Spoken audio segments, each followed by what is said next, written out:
നമസ്കാരം. ഞാൻ ഡോക്ടർ അശ്വിൻ ഹരി. നമ്മളിന്ന് സംസാരിക്കാൻ പോകുന്ന വിഷയം സ്കോളിയോസിസ് എന്നുള്ളതാണ്. സ്കോളിയോസിസ് എന്നുള്ള വാക്ക് ചിലപ്പോൾ നിങ്ങൾക്ക് അത്ര സുപരിചിതമായിരിക്കില്ല. പക്ഷേ നട്ടെല്ല് വളവ് എന്ന് പറഞ്ഞാൽ എന്താണ് എന്നുള്ളത് കുറച്ചുകൂടെ ക്ലിയറാണ്.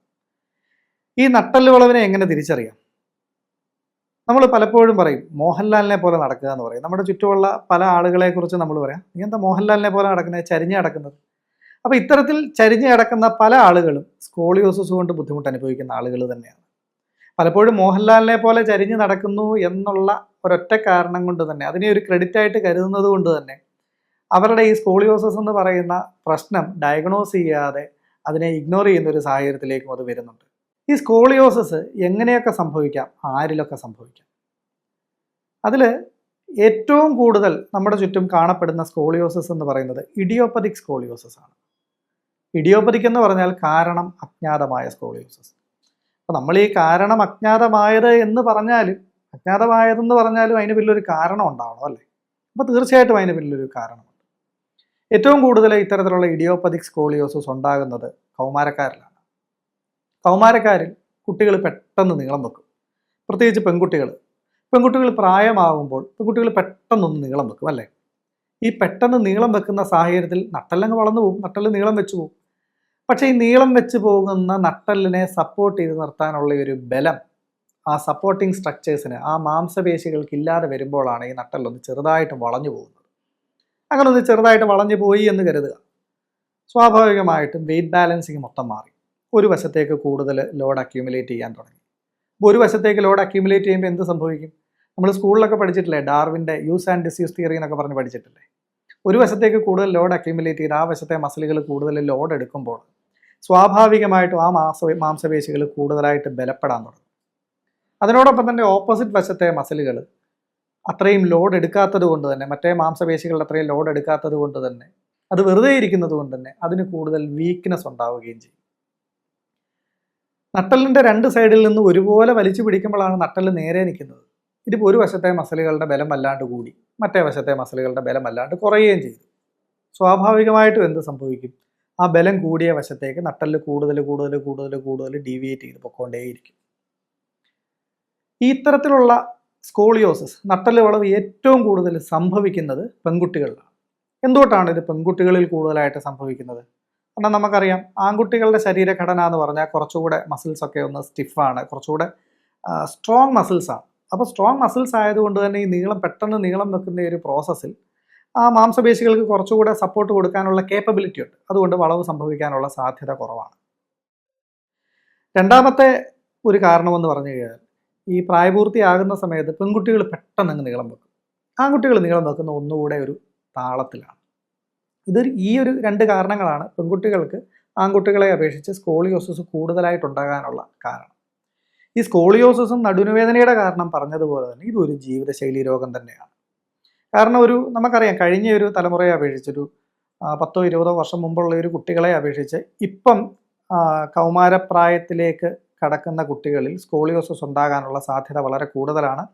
അതിനെ സ്പെസിഫിക് ആയിട്ട് പറഞ്ഞു കഴിഞ്ഞാൽ 2020 മുതൽ 2023 വരെ, അതായത് ആ കോവിഡിൻ്റെ ഒരു ലോക്ക്ഡൗൺ സമയത്ത് പ്രായപൂർത്തിയായ കുട്ടികളിൽ വളരെയധികം സ്കോളിയോസിസ് സാധ്യതയുണ്ട്. അതിൻ്റെ കാരണം അവരുടെ ജീവിതശൈലി തന്നെയാണ്. കാരണം ഒരു മസിൽസിന് എപ്പോഴും ബലം ഉണ്ടാകുന്നത് ആക്ടിവിറ്റീസ് കൂടുമ്പോഴാണ്. അപ്പോൾ ഇത്തരത്തിൽ ആക്ടിവിറ്റീസ് ഇല്ലാണ്ടാകുന്നു, കളികൾ ഇല്ലാണ്ടാകുമ്പോൾ എന്ത് സംഭവിക്കുന്നു? മസിൽസിൻ്റെ ബലം കുറയുന്നു. പഠിത്തം, അപ്പോൾ ഈ കോവിഡിൻ്റെയൊക്കെ സമയത്തെന്ന് പറഞ്ഞാൽ കുട്ടികൾ ഒരു സ്ഥലത്ത് തന്നെ ഇരിക്കുന്നു, അവിടെ തന്നെ ഇരുന്ന് പഠിക്കുന്നു, അവിടെ തന്നെ ഇരുന്ന് TV കാണുന്നു, അവിടെ തന്നെ ഭക്ഷണം കഴിക്കുന്നു, പറ്റുമെങ്കിൽ അവിടെ തന്നെ കിടന്നുറങ്ങുന്നു. അങ്ങനെ ഒരു തരത്തിലും മസിൽ സ്ട്രെങ്തൻ ചെയ്ത് യാതൊരു ആക്ടിവിറ്റി ഇല്ലാണ്ടാവുകയും അതിനോടൊപ്പം ഈ പെട്ടെന്ന് നീളം വെക്കുകയും ചെയ്തതുകൊണ്ട് ആ സമയത്ത് പ്രായപൂർത്തിയായ കുട്ടികളിൽ സ്കോളിയോസിസ് വളരെയധികം സംഭവിച്ചിട്ടുണ്ട് എന്ന് തന്നെ പറയാൻ കഴിയും. പിന്നെ ഈ സ്കോളിയോസിസ് ആയിട്ട് വരുന്ന കുട്ടികളെ നമ്മൾ എക്സാമിൻ ചെയ്യുമ്പോൾ അവരോട് നമ്മൾ ആദ്യം പറയുന്നത് മലന്ന് കിടന്നത് 2 കാലും ഒന്ന് ഒരുമിച്ച് ഉയർത്താൻ ശ്രമിക്കുക എന്നുള്ളതാണ് ആദ്യം പറയുന്നത്. പക്ഷേ സ്കോളിയോസിസ് ആയിട്ട് വരുന്ന 90% കുട്ടികളിലും മലർന്ന് കിടന്ന് 2 കാലും ഒരുമിച്ച് ഉയർത്താൻ പറഞ്ഞാൽ ഉയർത്താൻ സാധിക്കാറില്ല. ഒരു 10-20 വർഷം മുമ്പുള്ള ഒരു ടീനേജ് കുട്ടികളെ കുറിച്ചൊന്ന് ചിന്തിച്ച് നോക്കൂ, ഏത് മരത്തിലും വലിഞ്ഞു കയറും. എന്ത് ആരോഗ്യമായിരുന്നു അവർക്ക്! ഇപ്പോൾ ഒരു മലർന്ന് കിടന്ന് 2 കാലും ഉയർത്താൻ പോലും കഴിയാത്ത തരത്തിൽ വീക്ക്നെസ് ആണ് അവരുടെ മസിൽസ് അനുഭവിക്കുന്നത്. അതുതന്നെയാണ് ഈ സ്കോളിയോസിസിൻ്റെ അടിസ്ഥാന കാരണം. ഇത് കൂടാതെ പ്രായപൂർത്തിയായ ആളുകളിലും സ്കോളിയോസിസ് ഉണ്ടാവും. പ്രായപൂർത്തിയായിട്ടുണ്ടാകുന്ന സ്കോളിയോസിസ് പക്ഷേ ഒരിക്കലും ഈ കുട്ടികളിലുണ്ടാകുന്ന സ്കോളിയോസിൻ്റെ അത്രയും വഷളാകാറില്ല. കാരണം അത് ഉണ്ടായി കുറച്ച് കഴിയുമ്പോൾ തന്നെ ചെറിയ രീതിയിൽ വളവ് വന്നു തുടങ്ങുമ്പോൾ തന്നെ കഠിനമായ വേദനയൊക്കെ അനുഭവപ്പെടാം. കുട്ടികളിലെ സ്കോളിയോസിസിൽ അത്ര വേദന ഉണ്ടാവാറില്ല. അപ്പം ഈ പ്രായപൂർത്തിയായ ആളുകളിൽ എങ്ങനെയാണ് സ്കോളിയോസിസ് ഉണ്ടാകുന്നത്? പ്രായപൂർത്തിയായിട്ട് സ്കോളിയോസിസ് ഉണ്ടാകുന്ന ആളുകളിൽ പലപ്പോഴും അതിൻ്റെ അടിസ്ഥാന കാരണം ടെൻഷനാണ്, സ്ട്രെസ്സാണ്. നമ്മൾ സ്ട്രെസ്ഡ് ആകുമ്പോൾ എങ്ങനെയാണ് നമ്മളൊരു ഫൈറ്റ് ഓർ ഫ്ലൈറ്റ് റെസ്പോൺസിലോട്ട് പോകും. നമ്മൾ മസിൽസിനെ തുടർച്ചയായിട്ട് മുറുക്കി പിടിക്കാൻ തുടങ്ങും. അപ്പോൾ ഈ ഒരു സ്ട്രെസ്സും ഇതിനോടൊപ്പം ഒരു സെഡൻറ്ററി ലൈഫ് സ്റ്റൈലും ഇരുന്ന് ജോലി ചെയ്യുന്ന ഒരു സാഹചര്യവും ഒക്കെ ഉള്ള ആളുകളിൽ, അപ്പോൾ ഇരിക്കുമ്പോൾ ഒരിക്കലും നമുക്ക് പറയാൻ കഴിയില്ല അവർ നേരെ ആയിരിക്കും ഇരിക്കുക എന്നുള്ളതൊന്നും. അപ്പോൾ ഈ കണ്ടിന്യൂസ് മസിൽ സ്പാസം അവരുടെ സ്പൈനെ പിടിച്ച് മാനിപ്പുലേറ്റ് ചെയ്യാൻ തുടങ്ങും. അത്തരത്തിലാണ് ഈ പ്രായപൂർത്തിയായതിന് ശേഷം ഉണ്ടാകുന്ന സ്കോളിയോസിസിൻ്റെ അതുകൊണ്ട് അടിസ്ഥാന കാരണം സ്ട്രെസ്സാണ് എന്ന് പറയാം. ഇതുകൂടാതെ സ്പൈൻ ഫോർമേഷൻ്റെ അബ്നോർമാലിറ്റീസ് ഒക്കെ മൂലമുണ്ടാകുന്ന സ്കോളിയോസിസുകളുണ്ട്. വളരെ ചെറുപ്പത്തിലെ ഐഡൻറ്റിഫൈ ചെയ്യുന്ന അല്ലെങ്കിൽ ജന്മനാ തന്നെ ഉണ്ടാകുന്ന ചില പ്രശ്നങ്ങൾ കൊണ്ടുണ്ടാകുന്ന സ്കോളിയോസിസ് ഉണ്ട്. അതുകൂടാതെ ചില ജനിതകപരമായിട്ടുള്ള ചില പ്രത്യേകതകൾ, മർഫൻ സിൻഡ്രോം, സെറിബ്രൽ പാൽസി, ഇത്തരത്തിലുള്ള ചില ജനിതകപരമായിട്ടുള്ള പ്രശ്നങ്ങൾ മൂലവും സ്കോളിയോസിസുകൾ ഉണ്ടാകാം. പക്ഷേ ഞങ്ങളുടെ ഒരു ആയുർവേദ ചികിത്സ കൊണ്ട് അല്ലെങ്കിൽ യോഗയിലൂടെ ഏറ്റവും ഫലപ്രദമായി പരിഹരിക്കാൻ സാധിക്കുന്നത് നമ്മൾ നേരത്തെ പറഞ്ഞതുപോലെ ഇഡിയോപ്പതിക് സ്കോളിയോസിസുകളാണ്. മസിലുകളുടെ ഇക്വിലിബ്രിയം ഇല്ലായ്മ മൂലമാണ് സ്കോളിയോസിസ് സംഭവിക്കുന്നത് എന്ന് പറഞ്ഞു. അപ്പം അതിനുള്ള പരിഹാരം എന്താണ്? ആ മസിൽസിൻ്റെ ഇക്വിലിബ്രിയത്തിനെ കറക്റ്റ് ചെയ്യുക എന്നുള്ളത് തന്നെയാണ് അതിനുള്ള പരിഹാരം. മസിൽസിൻ്റെ ഇക്വിലിബ്രിയത്തിനെ കറക്റ്റ് ചെയ്യാൻ നമുക്ക് ഐസോട്ടോണിക്, ഐസോമെട്രിക് എക്സസൈസുകൾ എന്ന് പറഞ്ഞിട്ട് എക്സസൈസുകളെ പലതായി തിരിച്ചിട്ടുണ്ട്. അതേപോലെ മസിലുകളുടെ ഫ്ലെക്സിബിലിറ്റി വർദ്ധിപ്പിക്കുന്ന, സ്റ്റിഫായിട്ടിരിക്കുന്ന മസിലുകളെ സ്ട്രെച്ച് ചെയ്തെടുക്കുന്ന, അല്ലെങ്കിൽ വളരെ ലാക്സ് ആയിട്ടിരിക്കുന്ന മസിലുകളെ ടൈറ്റൻ ചെയ്ത് സ്ട്രെങ്തൻ ചെയ്തെടുക്കുന്ന മസിലുകൾ ആവശ്യത്തിനനുസരിച്ച് മാറ്റി മാറ്റി ചെയ്ത് നമുക്ക് ഈ മസിലിൻ്റെ ഇക്വിലിബ്രിയം കറക്റ്റ് ചെയ്ത് ഈ സ്പൈനെ അലൈൻ ചെയ്യുക എന്നുള്ളതാണ് ഈ സ്കോളിയോസിസിനുള്ള ഏറ്റവും പെർമനൻ്റ് ആയിട്ടുള്ള പരിഹാരം.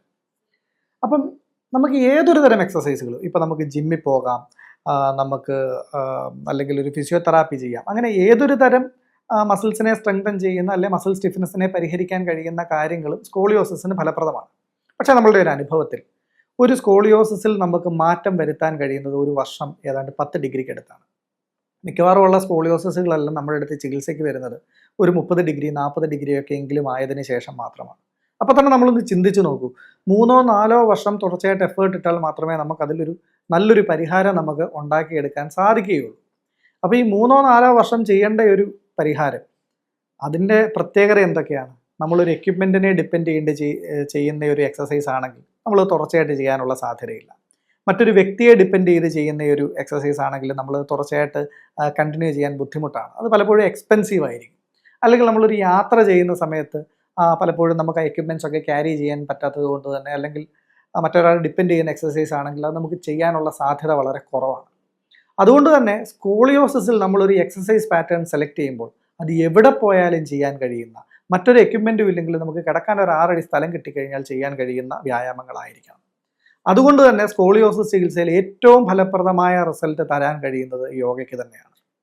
ആയുർവേദ ചികിത്സകൾ ഈ സ്കോളിയോസിസിന് ഒരുപാട് ഫലം ചെയ്യും. കാരണം ആയുർവേദത്തിലുള്ള ഉഴിച്ചിലുകളും ചില ഡയഗണൽ ട്രാക്ഷൻ കൊടുത്തുള്ള മസാജുകളും ഒക്കെ സ്പൈനെ കുറേ സ്ട്രെയിറ്റൻ ചെയ്യാൻ സഹായിക്കും. പക്ഷേ സത്യസന്ധമായി പറയട്ടെ, അത്തരത്തിലുള്ള ചികിത്സകൾ കൊണ്ട് കിടക്കുമ്പോൾ സ്പൈനെ നമുക്ക് ഒരുപാട് സ്ട്രെയിറ്റ് ആക്കാൻ സാധിക്കും. പക്ഷേ ഈ മസിൽസിൻ്റെ ഈ സ്ട്രെങ്ത്തിൻ്റെ ആ ഇക്വിലിബ്രിയം കറക്റ്റ് ചെയ്യാൻ സാധിക്കാത്തടത്തോളം എഴുന്നേറ്റ് നിൽക്കുമ്പോൾ വീണ്ടും വളർന്നു തന്നെ ഇരിക്കും.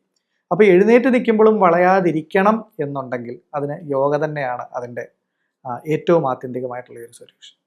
പിന്നെ ഇത്തരം സ്കോളിയോസിസുമായിട്ട് വരുന്ന കുട്ടികളിൽ പലപ്പോഴും വളരെ ഒരു ആത്മവിശ്വാസക്കുറവ്, എനിക്ക് എന്തുകൊണ്ട് ഇത് സംഭവിച്ചു എന്നുള്ള കുറേ തോന്നലുകൾ, ഒരു നിരാശ, ഇതൊക്കെ കാണാറുണ്ട്. അപ്പം അവർക്ക് കുറച്ച് കൗൺസിലിങ്ങും ഒക്കെ കൊടുത്ത് ഈ ഒരു പ്രക്രിയയിലൂടെ അവരുടെ ഒരു രോഗത്തിനെ മാറ്റിയെടുക്കാൻ കഴിയുമെന്നുള്ള ഒരു ആത്മവിശ്വാസം ഉണ്ടാക്കിയെടുത്തു കഴിഞ്ഞാൽ, അതിന് വേണ്ടുന്ന ഈ ടൂളും അവരെ കൃത്യമായി പഠിപ്പിച്ച് വിട്ട് കഴിഞ്ഞാൽ മാത്രമേ അവരത് തുടർച്ചയായിട്ട് ചെയ്യാനും റിസൾട്ട് ഉണ്ടാക്കിയെടുക്കാനുമുള്ള സാധ്യതയുള്ളൂ. അതുകൊണ്ട് തന്നെ ഒരു സൈക്കോളജിക്കൽ അപ്രോച്ചിന് സ്കോളിയോസിസ് ചികിത്സയിൽ വളരെയധികം പ്രാധാന്യമുണ്ട്. പിന്നെ എല്ലാ സ്കോളിയോസിസുകളും നമ്മളെ കൊണ്ട് ചികിത്സിച്ച് ഭേദമാക്കാൻ കഴിയുമോ എന്ന് ചോദിച്ചു കഴിഞ്ഞാൽ കഴിയില്ല എന്ന് തന്നെയാണ് അതിന് ഉത്തരം. ഒരു 30 ഡിഗ്രിയിൽ താഴെയുള്ള സ്കോളിയോസിസ് ആണ് പലപ്പോഴും നമുക്കൊരു പൂർണ്ണമായ ഒരു പരിഹാരം ഉണ്ടാക്കാൻ സാധിക്കുന്നത് എന്ന് പറയാം, ഇഡിയോപ്പതിക് സ്കോളിയോസിസുകളിൽ. അതിന് മുകളിലേക്ക് വരുന്ന സ്കോളിയോസിസുകളിൽ നമുക്ക് ആ വളവിനെ കുറയ്ക്കാൻ സാധിക്കും. പക്ഷേ ഒരിക്കലും ആ പൂർണ്ണമായും ഒട്ടും വളവില്ലാതെ പൂർണ്ണമായും നിവർന്നയൊരു നട്ടെല്ലാക്കി മാറ്റാനുള്ള സാധ്യത വളരെ കുറവാണ്.